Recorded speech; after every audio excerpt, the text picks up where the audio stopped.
दोस्तों, इजराइल में आयतुल्लाह खुमैनी के मरने की खबरें ईरान ने भी पक्की कर दी है। ईरान ने ऑफिशियली ये कंफर्म करते हुए बताया है कि उनके सुप्रीम लीडर मारे गए हैं। रहबर व इमाम मुस्लिमीन हजरत आयतुल्लाह उज़्मा सैयद अली हुसैनी खामेनेई दर राह सरबुलंदी।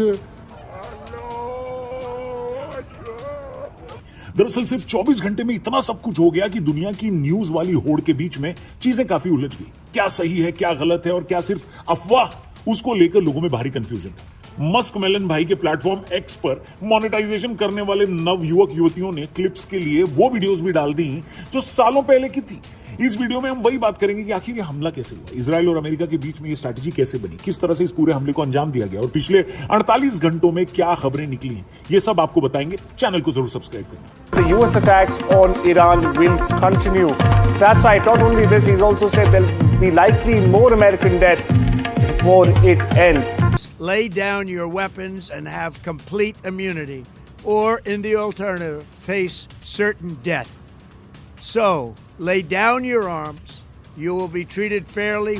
दोस्तों, ईरान ने इस बात को ऑफिशियली कंफर्म किया है कि उनके सुप्रीम लीडर को हमले में मार दिया गया है। वैसे इजराइल ने यह बात कल ही कंफर्म कर दी थी। आज ईरान ने भी इस बात को एक्सेप्ट किया है। फिलहाल ईरान में वहां की IRGC पावर को संभाल रही है। उनका कहना है कि अगला सुप्रीम लीडर चुने जाने तक वो ही ईरान की कमान संभालेंगे। लेकिन खुमैनी के मरने के बाद के रिएक्शंस दुनिया भर में देखे जा रहे हैं। सबसे पहला शिकार पाकिस्तान बना है। सबसे पहले तो कराची, लाहौर, इस्लामाबाद की सड़कों पर हजार लोग उतर आए और अमेरिका के खिलाफ नारेबाजी शुरू हो गई। सबसे ज्यादा बवाल कराची में हुआ। वहां भीड़ इतनी अग्रेसिव हो गई कि उन्होंने अमेरिकी काउंसुलेट के बाहर लगे सिक्योरिटी घेरे और बैरिकेड्स को तोड़ दिया। वहां आई भीड़ दीवारों पर चढ़ गई और खिड़कियां तोड़ने लगी। भीड़ को काबू करने के लिए पुलिस ने पहले आंसू गैस छोड़े, लेकिन जब बात हाथ से निकल गई और भीड़ अंदर घुसने की कोशिश करने लगी तो पुलिस को फायरिंग करनी पड़ी, जिसमें 12 लोगों के मारे जाने की खबरें हैं। वहीं दर्जन भर लोग घायल भी हैं। ये वही पाकिस्तान है जिनके field marshal mister Donald Trump के फेवरेट है। मतलब गजब आइटम है यार। At least 10 people have been killed near the US consulate in Pakistan's Karachi. This is after protests broke out following the killing of Iranian Supreme Leader Ayatollah Ali Khamenei in Israeli-US attacks. The United States on high alert following the airstrikes that the US and Israel launched against Iran. Those killed top leaders, including the Supreme Leader of Iran, Ayatollah Ali Khamenei. Karachi की सड़कों पर आगजनी का मंजर है। Police की गाड़ियां और चौकियां फूंकी जा चुकी हैं। हालात इतने खराब हैं कि राजधानी इस्लामाबाद में डिप्लोमेटिक एनक्लेव को बड़े बड़े कंटेनर लगाकर पूरी तरह सील कर दिया गया है। फिलहाल पाकिस्तान की सरकार ने वहां सेना और रेंजर्स को तैनात किया है ताकि दंगों को रोका जा सके। अमेरिका ने भी अपने सिटीजन्स को अलर्ट रहने को कहा है। कई लोगों का कहना है कि इतना तो खुमैनी के लिए ईरानियों ने छाती नहीं पीटी जितना पाकिस्तानियों ने पीट लिया। बताओ, अब ईरान में इसका क्या असर दिखा ये भी जान लेते हैं। दोस्तों, ईरान के अंदर तो जैसे मातम और जंग की तैयारी एक साथ चल रही है। वहां के अभी के बड़े नेता ने इसे पूरी मुस्लिम दुनिया के खिलाफ जंग का ऐलान कहा है। ईरान की आर्मी ने कहा है कि उन्होंने पहले ही जवाबी कार्रवाई शुरू कर दी और अमेरिकी बेस उनके निशाने पर है। ईरान की आर्मी ने तो यहां तक कह दिया है कि अब गल्फ देशों में जितने भी अमेरिकी ठिकाने हैं वो उनके निशाने पर है। ऐसा नहीं कि सिर्फ पाकिस्तान और ईरान में यह हाल है, भारत में भी शिया कम्युनिटी के लोग गुस्से में। ने एक शोयर को धोखे से मार दिया, बात करने की बातें बनाता रहा, जंगी भेड़ों से डराता रहा, लेकिन वो हुसैनी खून था। वो डरा नहीं, वो झुका नहीं। नहीं, मेरा शेर था, शेर। कल भी शेर था, आज भी शेर है, कयामत तक शेर। लखनऊ के पुराने इलाकों में एकदम सन्नाटा छा गया। खासकर शिया आबादी वाले इलाकों में माहौल काफी भारी हो गया था। लखनऊ के बड़े धर्मगुरु भी इसमें कूद पड़े। जितने मुंह उतनी बातें होने लगी। मौलाना कल्बे जवाद ने कहा कि ये पूरी दुनिया के लिए बहुत बड़ा नुकसान है। उन्होंने 3 दिन के मातम का ऐलान भी किया और लोगों से अपील की है कि वो अपनी मर्जी से दुकानें बंद रखें और शोक मनाएं। लीडर की मौत हम भूले नहीं है और ये बात हम अपनी नस्लों को ही बतलाएंगे और हमारी नस्लें इस बात को हमेशा याद रखेंगी। अब दोस्तों, इजराइल और अमेरिका ने अपने इस ऑपरेशन को ऑपरेशन एपिक फ्यूरी नाम दिया है। इस एपिक फ्यूरी ने पूरे गल्फ देशों को ईरान का निशाना बना दिया है। पिछले 24 घंटों में फेक न्यूज की ऐसी हवा भी चली कि पूरे दुबई और यूएई में साइबर सिक्योरिटी के लोगों को एक्टिव होना पड़ा। ईरान ने इस ऑपरेशन के जवाब में अपना खुद का ऑपरेशन टू प्रॉमिस 4 शुरू किया। इसमें ईरान ने यूएई के बड़े शहरों जैसे अबू धाबी और दुबई को भी निशाना बनाया। रिपोर्ट्स की माने तो ईरान ने टोटल 137 मिसाइलें और 209 ड्रोन दागे। इसमें जायद इंटरनेशनल एयरपोर्ट, अल धाफरा एयरबेस उनके बड़े निशाने रहे। हालांकि यूएई के डिफेंस मिनिस्ट्री ने कहा कि ज्यादातर मिसाइल इंटरसेप्ट कर ली गई, लेकिन इंटरसेप्ट की गई मिसाइलों का मलबा सादियात आइलैंड, खलीफा सिटी और बनियास जैसे इलाकों में गिरा, जिससे कुछ बिल्डिंग्स को नुकसान भी हुआ। दुबई भी इससे अछूता नहीं था।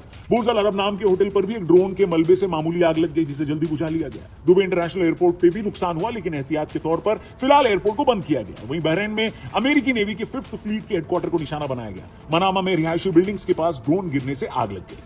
चाइनीज सैटेलाइट इमेजरी से यह भी पता चला है कि कुवैत के अंदर अमेरिकी बेस को भारी नुकसान हुआ है। चीनी सैटेलाइट इमेजरी मिजार विजन ने कुवैत के अली अल सालेम एयरबेस पर अमेरिकी मिलिट्री प्रॉपर्टीज और रनवे को हुए सीरियस नुकसान को कंफर्म भी किया है। इस हमले के बाद सऊदी अरब और यूएई ने एक सुर में ईरान को मुंहतोड़ जवाब देने की धमकी दी और पूरे इलाके को हाई अलर्ट पर रखते हुए इसे इंटरनेशनल कानून का ब्रीच बताया है। अब दोस्तों, एक सवाल यह भी पूछ रही है दुनिया की इन सब में आखिर पाकिस्तान कहां है और क्या पाकिस्तान को कोई नफा या नुकसान है इससे? आइए उसकी भी बात करते हैं। तो दोस्तों, यह सवाल उठाया जा रहा है कि ईरान के बाद अमेरिका और इजराइल किसकी तरफ बढ़ रहे हैं। एक्सपर्ट्स की माने तो इजराइल और अमेरिका का अगला निशाना पाकिस्तान का न्यूक्लियर आर्सेनल है। इसके अपने रीजन है। सबसे पहले तो इजराइल को किसी भी इस्लामिक देश में एटम बम नहीं चाहिए। ईरान के अंदर एटम बम बनाने की खुफिया न्यूज ने ही वो ट्रिगर किया जो आज माहौल है, जिसके बाद से अमेरिका और इजराइल ने इस हमले को प्लान किया। पाकिस्तान वो इकलौता इस्लामिक देश है जिसके पास एटम बम है। ऐसा बताया जाता है कि इजराइल 1980s में भी पाकिस्तान के न्यूक्लियर प्रोग्राम को खत्म करने की प्लानिंग कर रहा था, लेकिन भारत की सरकार की तरफ से कोई पॉजिटिव रिएक्शन नहीं मिला, जिसकी वजह से वो प्रोग्राम हॉल्ट कर दिया गया। लेकिन 7 अक्टूबर के हमास के हमले ने सब बदल दिया। इजराइल को पता चल गया कि अगर उसने इस्लामिक देशों की बढ़ती हुई ताकत को नहीं रोका तो उसके लिए चीजें मुश्किल होने वाली। इजराइल किसी भी हाल में दुश्मन इस्लामिक देशों के हाथ में न्यूक्लियर ताकत नहीं आने देना चाहता। अब कई एक्सपर्ट्स इसको पिछले कुछ इंसिडेंट से जोड़कर देख रहे हैं। अभी कुछ ही महीनों पहले की बात है, पाकिस्तान और सऊदी अरब के बीच एक डील साइन हुई थी जिसमें एक देश पर हमला दूसरे देश पर भी हमला माना जाएगा। इसमें खुद पाकिस्तान के पीएम ने इस बात को कहा था कि पाकिस्तान का न्यूक्लियर अम्ब्रेला सऊदी के लिए। एक्सपर्ट्स बताते हैं कि सऊदी अरब ने ही पाकिस्तान को एक एटॉमिक पावर बनाने में मदद की थी। एक्सपर्ट्स की माने तो यह पहला स्टेप था जहां पाकिस्तान का वो डर दिखा जो उनके न्यूक्लियर आर्सेनल पर मंडरा रहा था। अमेरिका अगर इजराइल के इस प्लान का हिस्सा बना तो वो दिन भी दूर नहीं जब पाकिस्तान के एटॉमिक हथियार हमेशा के लिए खत्म हो सकते हैं। वहीं अपना न्यूक्लियर प्रोग्राम कंटिन्यू करने के लिए भी पाकिस्तान के पास फंडिंग की कमी थी। ऐसा पॉसिबल बताया जा रहा है कि उसी फंडिंग के लिए सऊदी ने पाकिस्तान को पैसे के बदले उनसे हथियार मांगे। मिडिल ईस्ट के अंदर इजराइल ने यह भी बोला कि उसका अगला निशाना टर्की है। दोस्तों, तुर्की पर हमला करेगा इजराइल। जैसा कि हम जानकारी दे रहे हैं कि इजराइल का अगला टारगेट यानी कि पहले ईरान और अब तुर्की पे हमला करेगा। वहीं दोस्तों, एक और इंटरेस्टिंग चीज सोशल मीडिया पर देखने को मिली, जहां कुछ लोग इंडिया और मोदी को भी इस सिचुएशन से जोड़कर देख रहे हैं और जिम्मेदार भी बता रहे हैं। क्या बात कर रहे हैं? इन लोगों का कहना है कि मोदी इजराइल गए थे, वहां नेतन्याहू के साथ केमिस्ट्री उनकी दिखाई दी। A great friend of Israel, a great champion of the Indian-Israeli alliance. बड़ी अच्छी दोस्ती हुई, बड़ी अच्छी मीटिंग हुई और वो जैसे ही वापस आए भारत, इजराइल ने हमला कर दिया। यानी क्या मोदी को हमले का पता था? बताओ। कोई सेंस है इस बात?